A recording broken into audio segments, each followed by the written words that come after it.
welcome back to the Faye Banner Review, where we talk about the many ways Faye tries to get people to remain active in the game, or as the developers would say, to keep the player base engaged.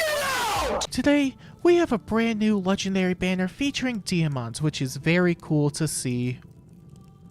That's it, it's just cool to see. And as per tradition, I will be using this coveted small line graph that may or may not be small at the end of the day to rank the brand new legendary banner. Today's ranking will be based on how engaging the banner is, and if you want to engage with more awesome content, then make sure to subscribe to the channel.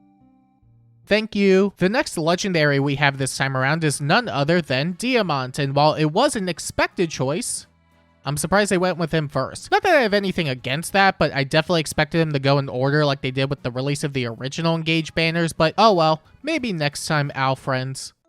Or maybe several next times. Don't get your hopes up anytime soon. Let's see. Diamont comes with Fortified Axe, which is a slaying axe that grants Bulwark, the Dull status, and a speed-based Frozen status to himself and allies within 2 spaces at the start of the player phase and enemy phase. He gets a bunch of stats during combat based on the amount of allies within 3 rows and columns of him, upwards of 25 true damage and 15 true damage reduction based on the amount of active bonuses he has, another 15 true damage reduction if the foe triggers a special, breath, and 7 HP to himself every time he deals damage.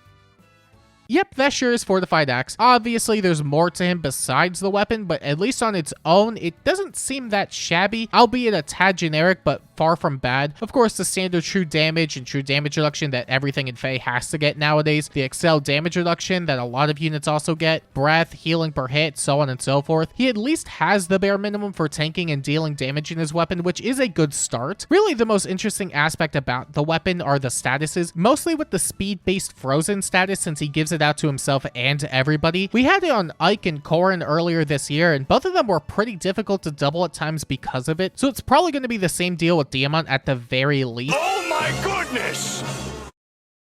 It's pretty great support though. The other 2 statuses are pretty good as well. You really can't go wrong with the Dull status even if it is so common nowadays, and Bulwark is still pretty good. Sometimes. I'd hardly call it a bad effect at least, especially if people don't prepare for it. Or as Faye herself puts it, so, if the enemy has negative status effects, then a lot of good things happen. But yeah, if it were just the weapon itself, it'd be fine, but nothing amazing. And that's why every super duper premium unit like him comes with a PRF skill on top of it. And speaking of which, Legendary Diamont also comes with a PRF B slot in Fair Fight, which grants him dual phase Brave if either the foe has a bonus active, or if he has more defense than the foe. He inflicts some debuffs on the foe during combat. He gets 25 defense-based true damage, 25 defense-based true damage reduction on the foe's first attack, and an additional 25% against a Brave hit. He gets 2 special jumps before his first attack if he initiates combat, and he and the foe neutralize all forms of pierceable damage reduction during combat. Both get defensive no follow-up, and make it so both units need 20 additional speed to make a follow-up attack during combat. So yeah, this is just newer Ninja Diamont, isn't it? He really just seems like an updated version of his Ninja version, which isn't the worst thing since he was pretty good at the time, but also with the added benefit of not having to be within 2 spaces of an ally for his enemy phase, which is a really, really nice change. If it was at least 3 spaces at the time, it would have been fine, but 2 was just not great, especially for a unit initiates combat effect, but you know, he made it work. And with being a newer version of him, essentially, the worst I expect is that he'll still hit pretty hard for the most part. Destroys foes' miracle effects while requiring all 4 hits to beat Rhea. You are not making my job any easier, Faye. It's hard to go wrong with Brave, 2 layers of true damage, null damage reduction, and special jumps, and that's not even accounting for all the damage reduction he has built into his kit, which should make him really difficult to deal with in the enemy phase too. 15 flat from the weapon, another 15 if the special goes off on a foe. He gets an additional 25% from his B slot, and an additional 25% if the foe has a Brave hit, which is going to happen a lot more often than you think. He's going to be reducing a lot of damage, and that's kind of silly when you really put it all together. Like, look at the trailer and tell me tanking Brave Bernadetta as an axe defense leading mixed phase unit isn't impressive.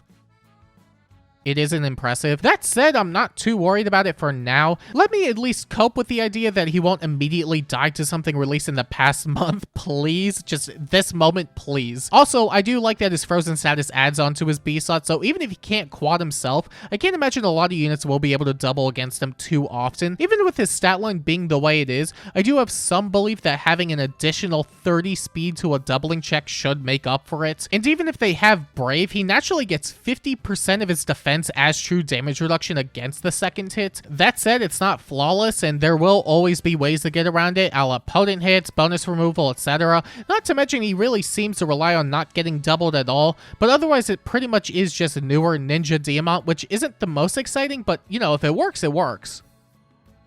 I'm not sure if it works. I'm going to give it a week. I hope that when Alfred, Ivy, and Tamara get their legendary alts, they'll end up being a lot more interesting, but at least he does what he needs to do, which is better than nothing. Which is also the amount of content you should expect for Alfred. Diamont also comes with Brutal Tempest, Arch Rival immediately after the Brave banner, which is not only hilarious, but also makes me wonder what the decision process is behind any of this stuff. Not with Diamont specifically, since it's supposed to work with his kit, but with how they decide what gets reran and when. But hey, Arch Rival is a really great special for so many units, so better that they rerun that than some stupid Cavalry B slot that's been locked to one unit for almost a year at this point, with no hope that it will ever be released on anyone else ever again. And then there's also the A slot. Yeah, sure, it's fine. Yeah, whatever. In a shocking twist of events, it's the only new skill released this year with a word count and length less than the average college essay. Distant Bonus Amp grants distant counter and upwards of +8 to every single stat based on the amount of active bonuses on the unit. This just seems like Prime but newer, which seems to be the running trend with this entire legendary unit. Although I say newer as if it isn't more restrictive than Prime skills. Distant Bonus Amp is locked to infantry melee, which feels like a really weird change considering it's just an upgraded version of the skill. I guess having unconditional distant counter would be way too strong for anybody but melee infantry in the year of 2025. But yeah, it's a pretty solid skill overall. A Spectrum 8 distant counter skill seems generally useful for the most part. Honestly, all of his fodder is just really good for any infantry melee, with the only conundrum being how easy it will be to pass around all of his fodder. If you have Tempest pre-fodder, then you should be fine to grab everything off him in one go, although that's assuming Distant Bonus Amp is very easy to grab off Diamont, but it's not like they would randomly choose some niche, expensive, barely ran or non-existent skill line as a prerequisite, right?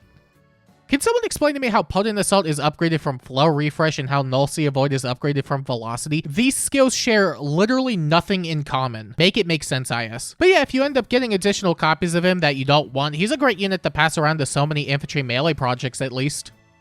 Assuming you don't get stuck with several copies of a different green focus instead. And of course, there's the banner share, and as expected, there's 3 units on each color. That's the standard. Diamant's share is pretty good for the most part, sharing with Emblem Lyn and Fallen Female Lear. Obviously, if you don't have Emblem Lyn, then it's a nice pickup because her ring is still good, although her fodder isn't exactly the best, with Speed Taker being the main inheritable from her, but even that only has so many use cases anyway. Fallen Female Lear is still a pretty solid armor if you're in need of that, but worst case scenario, she has a fantastic A slot that most armors in the game really like in Diluvial Boost. You can't go wrong with extra HP and 9 attack, defense, and res on top of after combat healing to be quite H. You also have the blue shares in Emblem Celica, Emblem Sigurd, and Fallen Dedu. Emblem Celica is pretty much in the same boat as Lyn for the most part. Good ring, debatable fodder, but not all bad. Fallen Dedu is a really good armor, but specifically for Summoner Duel, so if you don't care about that, then I would advise not worrying about it. Although I would understand if you wouldn't want to miss out on Arcane Crest for,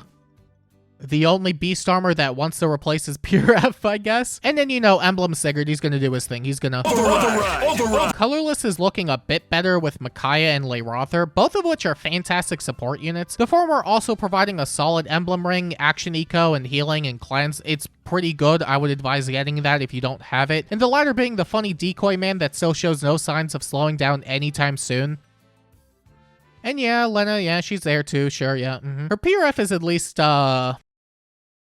well, her fodder Avoid her if you can. And the red share ended on a high note with Noir, Fallen Male Lear, and Emblem Erica. Noir isn't the best herself, but she could duplicate Fodder thanks to her rearm status, and what she comes with isn't even all that bad to begin with. Fallen Male Lear is still a really solid frontliner and support unit thanks to all his debuffs, Foul Spirit, and Innate Miracle. He has a lot going for him even now. Emblem Erica is still an extremely hard-hitting cav with a decent ring to boot. It's definitely one of the best rings you could grab for any melee armor at the moment. And Attuned Hector, he is still not being reran. I don't think they're going to rerun him at this point, I'm going to be real. Oh. But yeah, the banner selection is really good overall, and definitely makes up for the last few months of middling lineups. This will not make up for the next few months, though. And now that we've gone over the brand new legendary unit, I think it's time we rank the banner on the small line graph that may or may not be small at the end of the day. And would you look at that? The brand new legendary banner has earned an 8 out of 10 on the small line graph. What a good score for a good banner. Welcome to the pile of overlapping banner images, Diamont, and you may be wondering to yourself, should I engage with my credit card and pull on this banner? And to that I say, it depends. Diamont seems pretty solid overall. I have no doubt that he's going to hit pretty well and tank pretty well, but I also don't think he's in the territory of must grab like the previous two legendaries, although it's probably better that he doesn't make me want to blow my stay safe like legendary Black Knight and Sakura do. That said, he's far from bad, and I think if you do end up grabbing him, he'll put in a lot of work. He hits hard, he seems to tank pretty well, although time will tell with that, and we really don't have that many other notable frontliners at the moment, and worst case scenario, if he ends up being the next legendary male Corrin, I think you'll be fine at least passing his fodder around. He does have a lot of really good infantry melee fodder, and I'm sure you have a melee infantry project just lying around somewhere. Not to mention there's basically nothing bad on the legendary banner, so I don't think you'll feel upset if you ended up getting other units along the way. Except for Lena, I guess. I will see you on the next Fallen banner if you do end up getting pity broken by her. But that aside, you still have the Choose Your Legends 9 banner, which also has a lot of fantastic units on there for all sorts of game modes. I think if you're caught up on the rings, then you'd be better off summoning on CYL, but I say that as if the entire player base didn't already do that. The T banner, which is arguably the best Summoner Duel-centric banner we have at the moment, also has a lot of enticing stuff.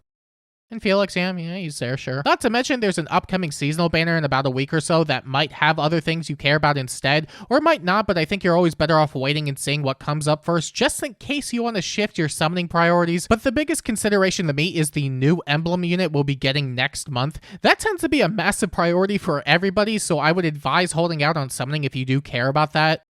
Good chance it breaks the game in half again. And yeah, this legendary banner is really good overall, but if you don't need to catch up on any of the rings or don't care for any of the fodder, then I wouldn't worry about summoning on it, TBH.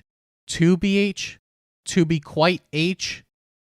Not that most of you could, because you probably blew your stash on the last banner anyway, so... Muscle is muscle.